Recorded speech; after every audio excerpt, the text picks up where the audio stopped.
સિકંજી, તો એના માટે મેં 1.5 ગ્લાસ પાણી લઈ લીધું છે અને 5 ચમચી ખાંડ નાખી દીધી છે. હવે આને આપણે હલાવી દઈશું. પહેલાં આપણે ફુદીનો નાખી દઈશું, પછી લીંબુ નાખી દઈશું, સંચળ નાખી દઈશું, જલજીરા પાવડર નાખી દઈશું, પાછો થોડો લીંબુનો રસ નાખી દઈશું અને આ આપણા ગુજરાતી તકમરિયા નાખી દઈશું.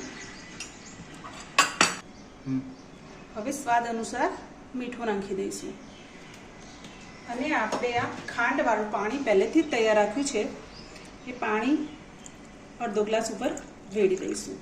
અંદર આપણે આઈસ ક્યુબ નાખી દઈશું અને હવે આને આપણે હલાવી દઈશું.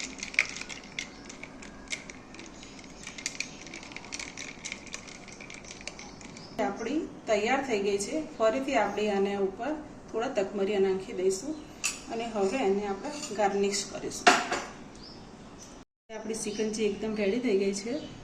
તમે જોઈ શકો છો એકદમ મસ્ત પ્રોપર તૈયાર થઈ ગઈ છે. અને આ ઉપર થોડા આઈસ ક્યુબ નાખી દઈશું આપણે અને હલાવી દઈશું.